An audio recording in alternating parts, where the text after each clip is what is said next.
జిల్లా స్థాయిలోనే కాకుండా రాష్ట్ర స్థాయిలో ఎప్పటికప్పుడు తాజా సమాచారాన్ని మీకు అందిస్తోంది తెలంగాణ రిపోర్టర్స్. జగిత్యాల జిల్లా కేంద్రంలో ఘనంగా నాగుల పంచమి పూజలు. నాగుల పంచమి అనేది నాగ పూజకు, ముఖ్యంగా నాగులకు అనగా దైవిక సర్పాలకు అంకితమైన సాంప్రదాయ హిందూ పండుగ. దీన్ని శ్రావణ మాసం శుక్లపక్షం 5వ రోజు అనగా పంచమి రోజు జరుపుకుంటారు. నాగుల అనే పదానికి పాము అనే అర్థం మరియు పంచమి 5వ రోజును సూచిస్తుంది. ఈ రోజున పాములను పూజించడం వల్ల పాము కాటు నుండి రక్షణ లభిస్తుందని, మంచి ఆరోగ్యం, సంతానోత్పత్తి మరియు శ్రేయస్సు లభిస్తుందని నమ్ముతారు. సర్పాలు ప్రధానంగా నాగుపామును పవిత్రంగా పూజిస్తారు. మెడలో పామును ధరించే శివుడు మరియు అనంత సర్పంపై విశ్రాంతి తీసుకునే విష్ణువును పూజించడం ఆనవాయితీ.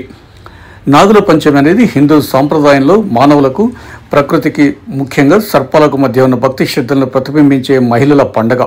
ఈ నేపథ్యంలో జిల్లా కేంద్రంలోని వాణినగర్ ధర్మశాల, హౌసింగ్ బోర్డులోని పోచమ్మ దేవాలయం వద్ద మరియు అన్నపూర్ణ చౌరస్తా తదితర ప్రధాన ప్రాంతాల్లో ఉదయం నుండే మహిళలు, పురుషులు, పిల్లలతో కలిసి పాముల పుట్టల వద్దకు చేరుకొని తమ కుటుంబ శ్రేయస్సు కోసం ప్రార్థిస్తూ పాలు, పసుపు మరియు పువ్వులను పాము గుంటలు లేదా చీమల పుట్టల వద్ద లేదా పాముల చిత్రాలు మరియు విగ్రహాల వద్ద అర్పిస్తున్నారు.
మహిళలందరికీ నాగుల పంచమి శుభాకాంక్షలు. ఈరోజు మన వాణినగర్ ధర్మశాలలోని ఈ నాగేంద్రుని పుట్ట బాగా ప్రత్యేకమైన గుర్తింపు ఉన్నది. అందరికి చాలా మందికి మహిళలకు నమ్మకం.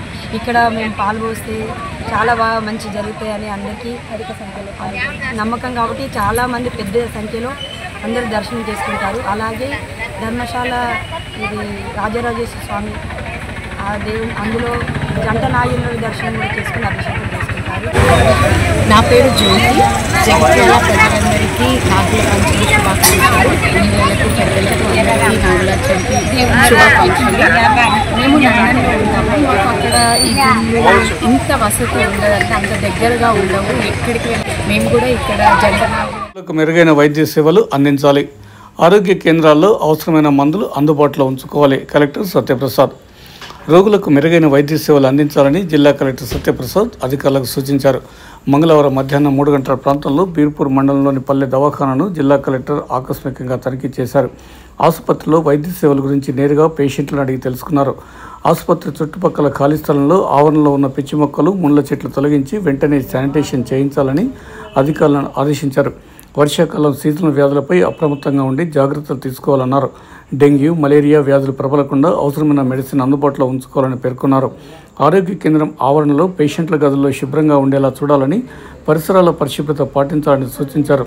కలెక్టర్ వెంట deputy DM and HO doctor N Srinivas, tahsildar, సంబంధిత అధికారులు తదితరులు ఉన్నారు. మైనర్ బాలికపై అత్యాచారం కేసులో నిందితుడికి 10 సంవత్సరాల జైలు శిక్ష, 5,000 రూపాయల జరిమానా. కీలక తీర్పును వెలువరించిన first additional district and session judge Narayana. నేరం చేసిన వారెవరూ శిక్ష నుండి తప్పించుకోవాలన్న జిల్లా SP Ashok Kumar. Dharmapuri police station పరిధికి చెందిన ఒక మైనర్ బాలికను నిందితుడు సంపంగ్ మహేష్ అనే వ్యక్తి ప్రేమిస్తున్నాను, పెళ్లి చేసుకుంటానని వెంటపడి ఆమెకు మాయమాటలు చెప్పి అత్యాచారం చేసిన ఘటనలో నిందితుడిపై ఫోక్సో చట్టం కింద తేదీ 14/9/2022 రోజున ధర్మపురి పోలీస్ స్టేషన్లో కేసు నమోదు చేయడం జరిగింది.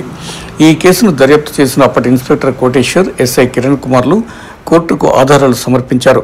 పీపీ కోర్టు డ్యూటీ అధికారులు సాక్షులను ప్రవేశపెట్టారు. దీంతో సాక్షులను విచారించిన గౌరవ న్యాయమూర్తి first additional district and session judge Narayana మంగళవారం నిందితుడికి 10 సంవత్సరాల కఠిన కారాగార శిక్ష, 5,000 రూపాయల జరిమానా విధిస్తూ తీర్పునిచ్చారని జిల్లా ఎస్పీ కార్యాలయం సాయంత్రం 6 గంటల ప్రాంతంలో ఒక ప్రకటనలో తెలిపింది. సమాజంలో నేరం చేసిన వారెవరూ శిక్ష నుండి తప్పించుకోలేరని పోలీసులు మరియు ప్రాసిక్యూషన్ వారు వ్యూహంతో న్యాయ విచారణ మరియు న్యాయ నిరూపణ జరిపి ఖచ్చితంగా శిక్షలు పడేలా చేస్తారని ఈ సందర్భంగా ఎస్పీ అశోక్ కుమార్ ఈ ప్రకటనలో హెచ్చరించారు. ఈ కేసులో నిందితునికి శిక్ష పడటంలో కృషి చేసిన PP Mallesham Goud, inspector Koteshwar, SI Kiran Kumar, CMS SI Srikanth, court constable Sridhar మరియు రాజులను అభినందిస్తున్నట్లు జిల్లా ఎస్పీ అశోక్ కుమార్ తన ప్రకటనలో పేర్కొన్నారు.